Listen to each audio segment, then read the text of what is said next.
हर आदमी का अपना अपना काम होता है भाईजान। हम लोग का काम है लोगों से बात करना, इनका काम है कि लोगों को फोटो खींचना, वीडियो बनाना। इनका काम इनको अल्लाह ने दिया, हम लोगों का हमको दिया। शाहवेज खान इन्फ्लुएंसर का नाम जी, दो शब्द आप लोग कुछ मेरे बारे में। बहुत अच्छे आप, आज बहुत अच्छे व्यक्ति हैं आप, और लोगों की मदद करते रहते हैं, और आप वीडियो बहुत बनाते हैं। कुछ लोग चाहते हैं कि आप थोड़ा कम वीडियो बनाइए और अच्छी बनाइए, लोगों की तकलीफ़ों को दिखाइए, वार्ड में और क्षेत्र में किसको क्या समस्या वो दिखाइए आप। ठीक है। एक ज्ञानी बाबा पीछे से बोल रहे हैं मसाला खा के। अब आप ये सोच लिए जब मसाला खाने वाला इंसान अगर मसाला थूक के बात करे तो बहुत बड़ी ज्ञान की बात बना करता लीजिए फिर थोड़ा है ना। तो एक ज्ञानी बाबा बैठे हुए हैं हमारे सनी भाई। बाकी इस ब्लॉग में बने रहिए, वीडियो को देखते रहिए। अभी निज़ाम भाई के साथ में अपने निज़ाम गाजी सोशलिस्ट। हाँ मेरे सारे दोस्तों अपने अंदर आ गए। कान भाई भी आ गए, बड़े बड़े लोग। आइए आइए ना अंदर आइए। उधर निकल जाओ पीछे सब लोग हो जाएंगे।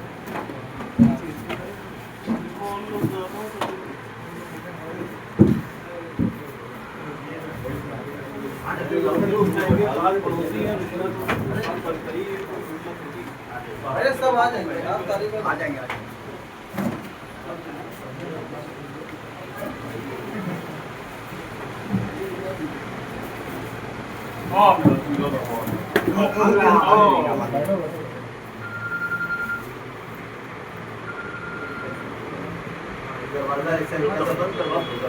से कब तक डरे हम, इसी वजह से कातिलों के मोहल्ले में कर लीजिए।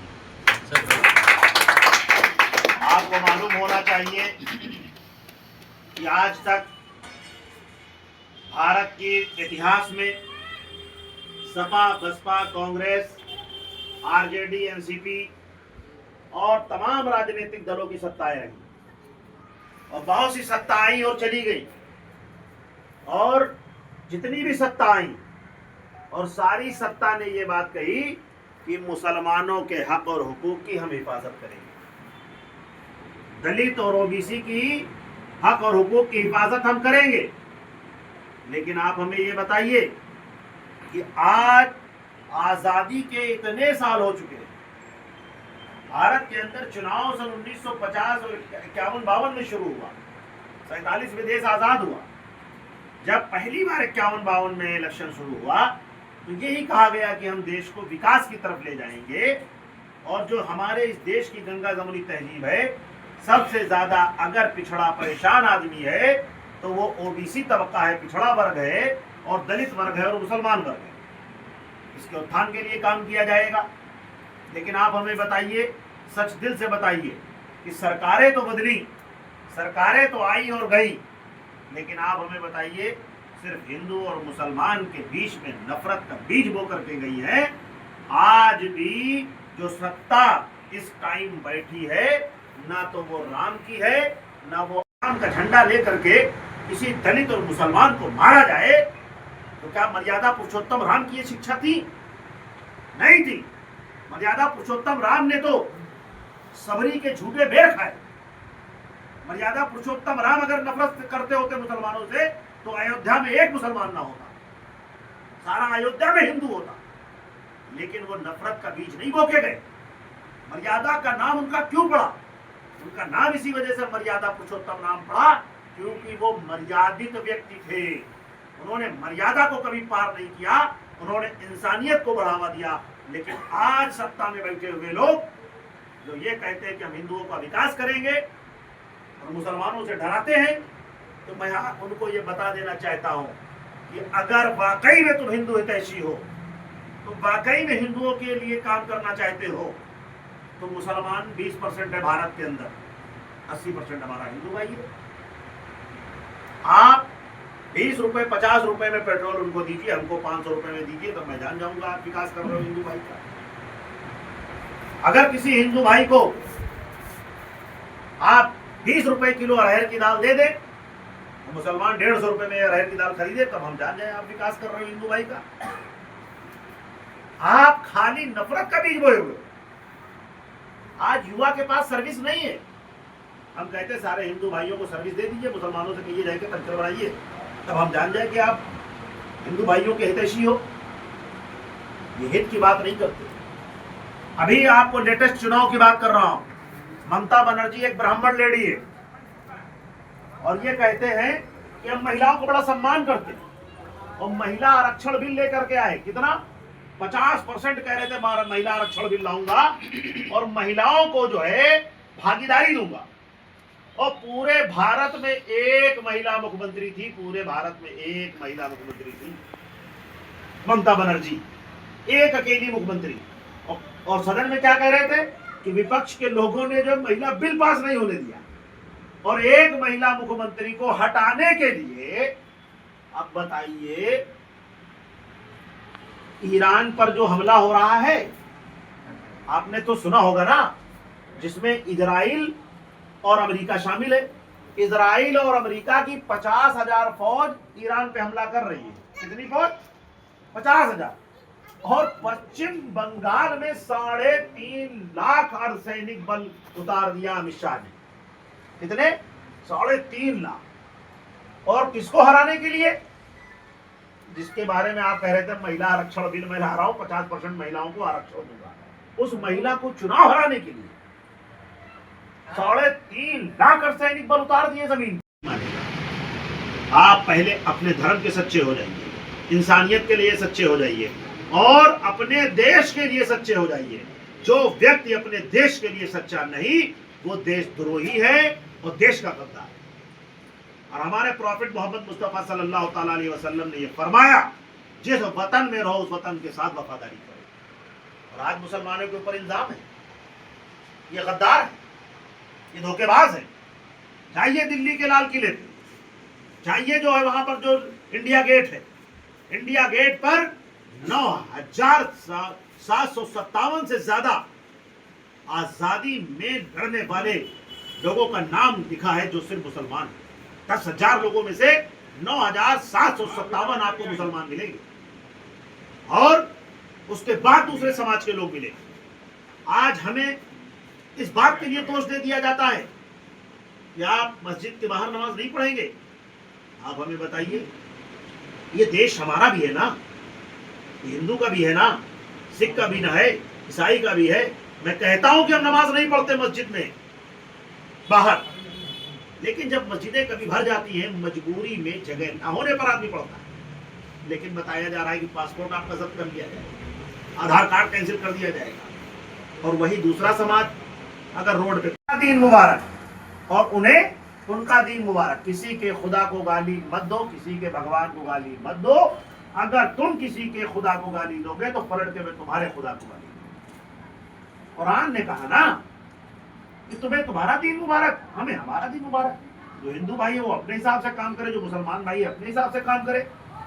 लेकिन आप हमें ये बताओ, अगर कोई हिंदू भाई मरोड़ा जा सकता है लेकिन पतंग परवाज करती है, डोर आपके हाथ में और परवाज करेगी आसमान में।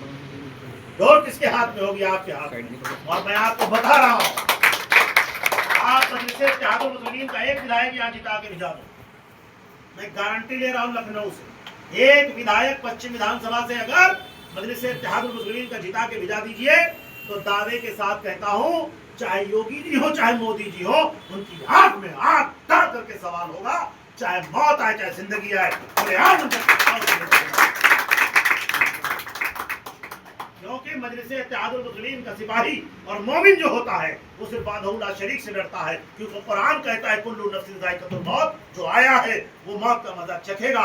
और कुरान कहता है वो तो इज्जो मन तशाओ व तो जिल्लु मन तशाओ बियदिकल खैर, इज्जत और जिल्लत का भी मालिक है। तो हम इस दुनिया में अगर आए हैं तो अपने देश को भी बचाने के लिए आए हैं, अपने ईमान को भी बचाने के लिए आए हैं, अपनी मस्जिद मकबरे कुरान को भी बचाने के लिए आए हैं, अपनी दाढ़ी और टोपी और अपनी शिनाख्त को भी बचाने के लिए आए हैं। अगर हमारी शिनाख्त पर कोई हमला करेगा तो ये बर्दाश्त नहीं किया जाएगा, लड़ा जाएगा इसमें। आज हम बुज़दिली की जिंदगी जी रहे हैं, हम देखते हैं कि हमारा पड़ोसी मारा जा रहा है, हमारी मस्जिदें वीरान हो जा रही है। अपने लिए वो लोग, हिंदू भाई आपका पड़ोसी है, कुरान कहता है कोई हो पड़ोसी, अगर वो भूखा है, आप बिरयानी खा रहे हो तो आपका खाना वो हराम है, पहले अपने पड़ोसी को खिलाओ। हमारा दीन नहीं कहता किसी समाज से नफरत करो, लेकिन अगर कोई हमसे नफरत करे और हमको बेजा मारे तो ये भी दीन नहीं कहता, ये भी शरीयत नहीं कहती, ये भी इंसानियत नहीं कहती कि जालिम के खिलाफ मत बोलो, जालिम के खिलाफ लड़ो। और जुल्म चाहे हिंदू करे, चाहे मुसलमान करे, चाहे सिख करे, चाहे ईसाई करे, अगर कोई जुल्म करेगा तो उस जुल्म के खिलाफ आवाज उठाओ, क्योंकि जालिम का कोई धर्म नहीं होता, आतंकवादी का कोई धर्म नहीं होता, और कोई दंगाई का कोई धर्म नहीं होता। उनका धर्म एक ही होता है, अराजकता, अराजकता और अराजकता। इस वजह से कोशिश करिए आप लोग कि मजलिस इत्तेहादुल मुस्लिमीन को मजबूत करिए। मैं शुक्रिया अदा करता हूँ आरिफ भाई का। आप लोग कम लोग हैं, लेकिन जितने भी लोग हैं समझदार लोग हैं। इंशाअल्लाह बात समझ में आई होगी। कोई हारे कोई जीते, फिक्र मत करिए। आप हमें ये बताइए, सिर्फ एक उदाहरण देकर के अपनी बात को खत्म कर रहा हूँ। दो सगे भाई हैं, दो सगे भाई हैं, एक भाई गरीब है, एक अमीर है, एक ही बाप से पैदा है, एक ही माँ से पैदा है, ब्लड एक है, खून एक है, डीएनए एक है, दो सगे भाई, लेकिन एक अमीर है, एक गरीब है। तो अमीर वाला भाई अपने छोटे भाई जो गरीब है उसके लिए मदद करता है और उसको बिजनेस करवाता है। जब वो खूब अमीर हो जाता है, कौन हमेशा साथ दिया बड़े भाई छोटे भाई का, तो सोचेगा जब हमने हमेशा अपने छोटे भाई का साथ दिया है तो आज हम परेशान हाल है, तो अब मेरा छोटा भाई मेरा साथ देगा। तो सच दिल से बताइए, अगर छोटा भाई उसका साथ ना दे, उसकी परेशानी में ना खड़ा हो, तो ब्लड रिलेशन होने के बावजूद वो बड़ा भाई अपने छोटे भाई से रिश्ता खत्म कर लेगा कि नहीं खत्म कर लेगा? बोलो, खत्म करते हैं कि नहीं? लोग खत्म करते हैं। कहते हैं जब हमारे किसी काम का नहीं, इसके साथ मैंने क्या क्या किया, उससे रिश्ता खत्म कर लेते हैं। लेकिन हम लोग रिश्ता नहीं खत्म कर रहे। किससे? सपा बसपा कांग्रेस से। कह रहे हैं वो हमको चाहे मरवाए चाहे पिटवाए, चाहे हमारे लिए बोले चाहे ना बोले, I love you Sapa, I love you Basapa, I love you Congress, I hate you. हम लड़कियों का कोई अगर हमसे ऑफर नहीं करती, आई लव यू का जवाब आई लव यू नहीं देती, तो उससे नफरत करने लगते हैं। लेकिन जो मुस्तकबिल बना रहा है, जो पार्टी आपके लिए लड़ेगी, उसको आई लव यू नहीं, I love you Sapa Basapa Congress. इनको आई हेट यू करिए और आ जाइए मोहब्बत की तरफ। जिस दिन तुम मोहब्बत की तरफ आ जाओगे तो मैं दावे के साथ कहता हूँ यहाँ भी कामयाब हो जाओगे, वहां भी कामयाब। इस वजह से मेरे भाइयों, इस बार आप लोग यूनाइट हो जाइए और ताकत दीजिए। और मैं तो एक बात कहता हूँ, खुदा ना खास्ता अगर मजलिस इत्तेहादुल मुस्लिमीन ने अगर मुझे यहाँ से कोई प्रतिनिधित्व करने की बात कर दी, यहाँ से अगर कहा कि आज चुनाव लड़िए विधायकी का, एक बात बता रहा हूँ, मैं पीछे हटने वालों में से नहीं हूँ। और खुदा न खास्ता अल्लाह तबारक व तआला ने आपकी मोहब्बतों में, आपके वोटों में ताकत दे दी और अगर सदन में पहुंचा दिया, तो मैं दावे के साथ कहता हूँ, एक एक दिन मैं दावे के साथ कहता हूँ, सदन चलेगा। या तो ताहिर सिद्दीकी के ऊपर लाठियां चलेंगी आपके लिए, या फिर तुम्हारी आवाज दावे के साथ। आज मैं ना विधायक हूँ, ना सांसद हूँ, ना एमएलए हूँ, ना एमपी हूँ, ना सभासद हूँ, मैं सिर्फ सेंट्रल यूपी का अध्यक्ष हूँ। आप हमारा बायोडाटा उठा लिए। मैंने हमेशा इंसानियत के लिए लड़ाई लड़ी है। हम पर गैंगस्टर लगाया गया, 55,000 का इनाम किया गया, मुझे 17 घंटे पीटा गया। लेकिन मैं वादा करता हूँ कि वो जितना पीटते हैं उतना हम मजबूत हो जाते हैं। उनकी लाठियों में इतनी दम नहीं कि मेरी हड्डियां तोड़ दे, क्योंकि जब तक अल्लाह तबारक व तआला नहीं चाहेगा मैं नहीं तोड़ूंगा। ये बात कहता हूँ। जब भी कोई बात आई है तो लड़ा गया है, जब भी कोई मसला आया है लड़ा गया है। अभी एक मदरसे की बच्ची कन्नौज में, मासूम 13 साल की बच्ची को उठा ले जाते हैं 3 लोग, उठा करके उसको नशा पिलाते हैं, दारू पिलाते हैं, उसके बाद उसके नकाब को हटा देते हैं, उसको साड़ी पहना देते हैं, उसकी मांग में सिंदूर भर देते हैं, उसके बाद उस मदरसा की बच्ची के साथ दरिंदगी करते हैं। अखिलेश यादव का गढ़ है कन्नौज, और जिस गांव में ये कांड हुआ, डिम्पल यादव जी ने उस गांव को गोद लिया था, उस गांव को गोद लिया था। अब आपको मैं बताऊं क्या हुआ। 3 दिन तक उस लड़की के साथ जो जुल्म ज्यादती हुई, 13 साल की बच्ची थी, और जब 3 दिन के बाद वो मिली है तो छत में पानी की टंकी में बंधी हुई थी और नशे की हालत में। उसका जब मेडिकल हुआ तो मेडिकल में उसके नशा भी निकला, ड्रग्स भी। लेकिन ये लोग कोई बोलने की ताकत नहीं रखते थे। जैसे ही मुझे पता चला, मैंने निजाम गाजी से कहा कि कुछ भी हो कन्नौज चला जाएगा, उस बच्ची को इंसाफ गिरा के माना जाएगा। मैं लखनऊ से कन्नौज पहुंचा और कन्नौज कोतवाली में बात करी और सीधे उस बच्ची के घर गया और ईंट से ईंट बजा करके थाने में बैठ गया और तीनों अपराधियों को जेल भिजवा दिया। सभी अपराधी गिरफ्तार हुए, वरना दो को सिर्फ गिरफ्तार किया था, एक को छोड़ दिया था। तीनों को ताहिर भाई की मेहनत थी। जब तक आप आवाज नहीं बनोगे, किसी का साथ नहीं दोगे, रहबर का खड़े साथ नहीं होगे, मस्जिद का इमाम अगर है तो इमाम को इमाम नहीं मानोगे, अपने क्षेत्र के लीडर को लीडर नहीं मानोगे, क्योंकि हमारे यहाँ कवि है, एक बैरिस्टर थे महात्मा गांधी जी, उनके समाज ने उनको राष्ट्रपिता बना लिया। बनाया कि नहीं राष्ट्रपिता? इस देश के राष्ट्रपिता महात्मा गांधी है कि नहीं है? दूसरे बैरिस्टर बाबा साहब भीमराव अम्बेडकर, उनको दलित समाज ने अपना भगवान बना लिया। और तीसरे बैरिस्टर असुद्दीन ओवैसी, मुसलमान मालूम क्या कहता है, ये बैरिस्टर तो बीजेपी का एजेंट है। एक राष्ट्रपति हो गया, राष्ट्रपिता हो गया, दूसरा जो है संविधान का रचयिता हो गया, तीसरा आपके यहाँ बैरिस्टर आया है तो उसको लोग बताते हैं भाजपा के। अफसोस दर अफसोस, क्योंकि हमारे इस्लाम में भी ये बात कही गई है कि जब तक किसी के बारे में जान ना लो, उसके ऐबों को मत कहो, और जानकर भी ऐबों को खोलने के लिए मना किया गया है। तो कोई मुसलमान ने आज तक ये नहीं देखा कि बैरिस्टर साहब जो है मोदी या योगी या किसी भारतीय जनता पार्टी से उनकी सेटिंग है, लेकिन जबरदस्ती बोलते रहते हैं, जबकि अल्लाह तबारक व तआला अपने बंदे के ऐबों को छुपाता है। तो ये बताओ, जिसमें ऐब ही नहीं है, अगर उसके बारे में ऐब लगा रहा है जो मुसलमान, तो वो गुनहगार है कि नहीं है कि नहीं? गुनहगार गुनाहगार है। समझना चाहिए लोगों को। निजाम भाई कैसे हैं इनके बारे में नहीं पता हो किसी को, तो ये ना कहा जाए कि निजाम भाई बुरे आदमी हैं, जब तक ये बुराई जान ना ली जाए।